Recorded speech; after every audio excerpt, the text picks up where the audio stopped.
धन्य है बाबा साहब, धन्य वो माँ।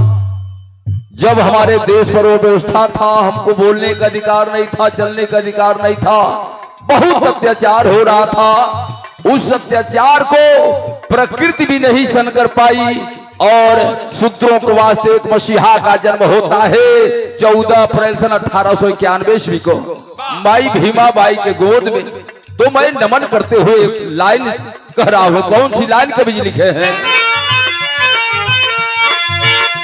भीमा के ललावा भीम,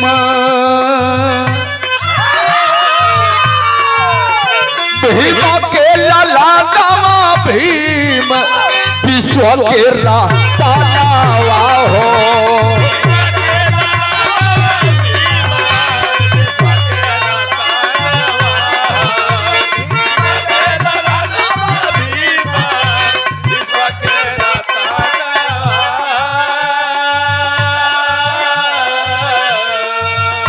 भीमा के ललावा भीम, विश्व के रातावा हो।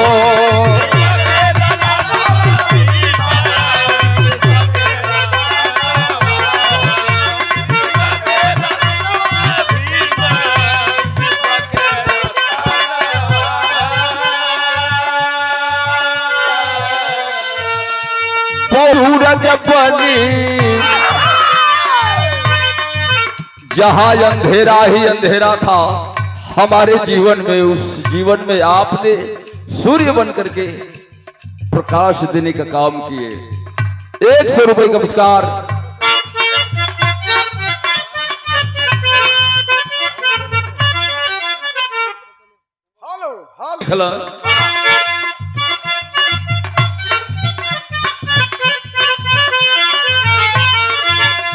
दूर दिन बेटी रहले,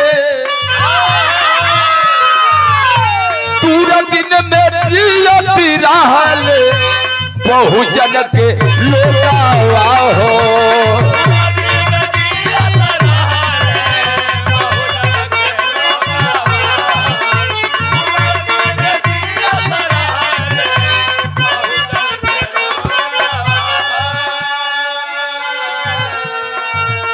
जाति पाति भेद भाव, ऊंच नीच भेद भाव, आइल बन के रोकावा हो।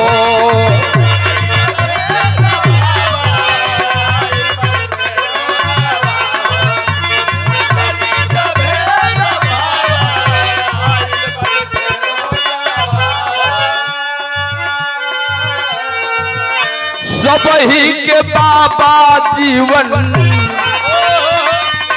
सबही के बाबा जीवन धनवा दिहले हो।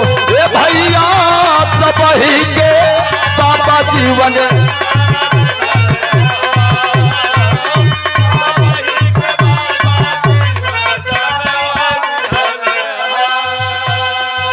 तमाम अपमान को झेलते हुए बाबा साहब अपने देश में पढ़ाई किए।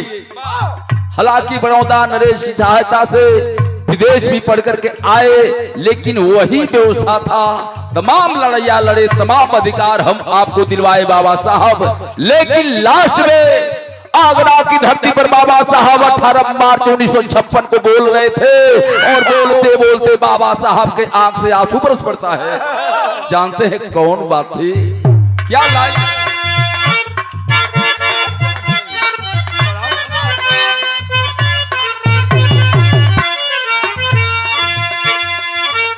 दुख का पहाड़ टूटल,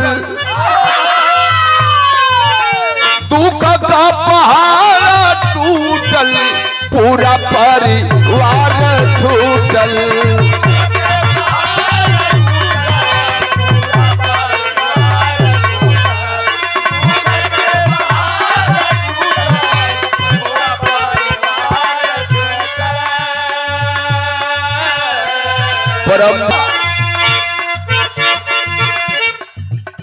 दुख का पहाड़ टूटल, पूरा परिवार छूटल।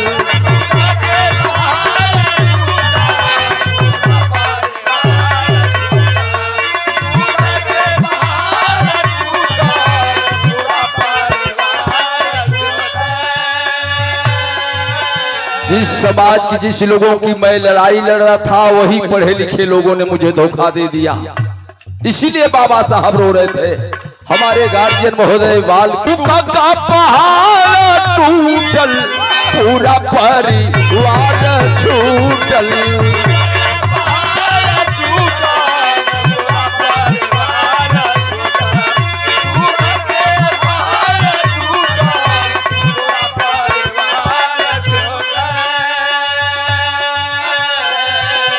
कवने करानावा हमसे, कवने करानावा हमसे अपना समाज रूठल,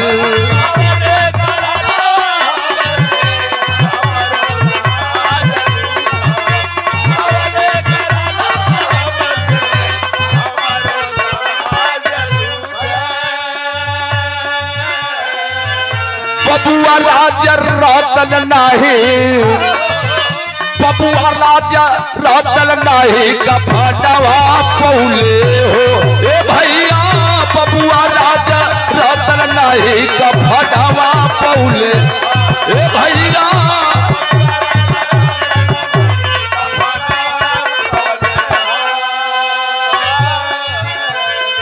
बच्चे की लाश, राज रतन की लाश दरवाजे पर है। बाबा साहब गोल में सभा में जाने वाले थे। माँ कह रही कि बच्चे की लाश है, इसको दाह संस्कार करना है इनका। कर रही है मैं करोड़ों करोड़ों राज रतन की लड़ाई लड़ रहा हूँ, अगर जो मैं सफल हो गया तो यही करोड़ों करोड़ों बच्चों के रूप में मेरा राज रतन जीवित रहेगा। और बाबा साहब बच्चे की लाश को छोड़ करके और चले गए गोलमेज सभा में। तमाम लड़ाइयां लड़े। अभी अभी हमारे सामने बहुत ही प्रखर वक्ता हमारे बड़े भैया जब्बार साहब और डॉक्टर साहब, आप लोग भी और प्रियदर्शी जी बैठी है, तमाम बातें बताएंगी। लेकिन मैं गीत के माध्यम से बता रहा हूँ, ज्यादा वार्ता करूंगा तो लंबा हो जाएगा समय। ये लिए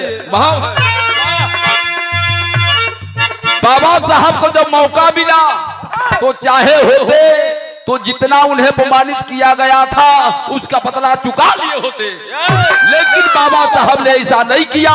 सर्व समाज के लोगों के लिए बाबा साहब ने एक विधान बनाया, कानून बनाया और सबको वो अधिकार दिया बाबा साहब, जो कि प्रधान से लेकर के प्रधानमंत्री लोग आज सर्व समाज के लोग बोल रहे हैं।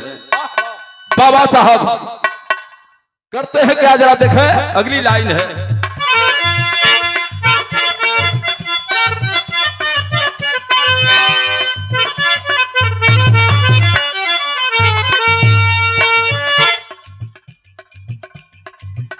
बिरहा जगत के सम्राट, जहां तक भोजपुरी बोली जाती है वहां तक आपकी आवाज है। हमारे गार्जियन महोदय, हमारे गुरु गौरी शंकर आचार्य जी की ओर से ये आशीर्वाद मिला। बहुत बहुत चरणों में प्रणाम करता हूँ आप सभी को, सादर जय भीम नमो बुद्धाय करता हूँ। आपने सम्मान किया तो बड़ी तैयार माया खार लागल दिलावा हो,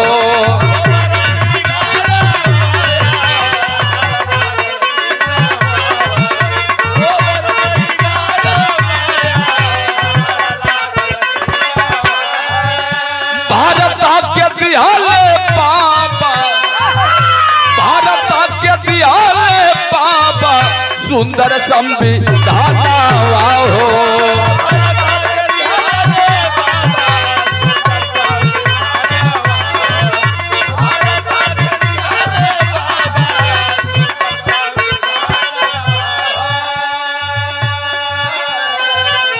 संसद में वो है संसद में वो है संविधान रोई हो, ए भैया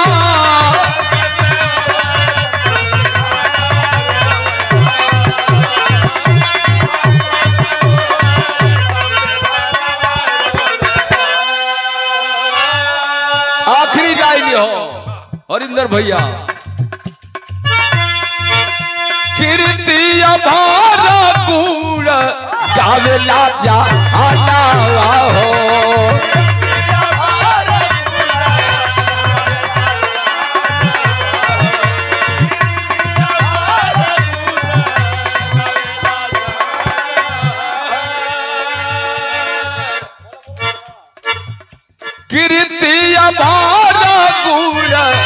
गावेला जहानावा हो।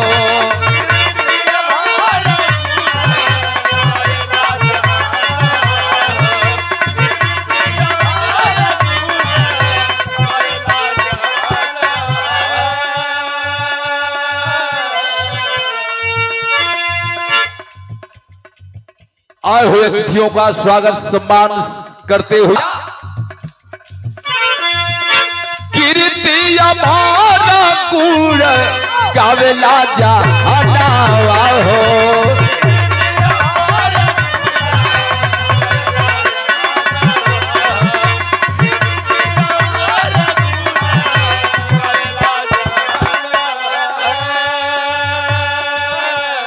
जाग जाहिर बाटे नामावा हो।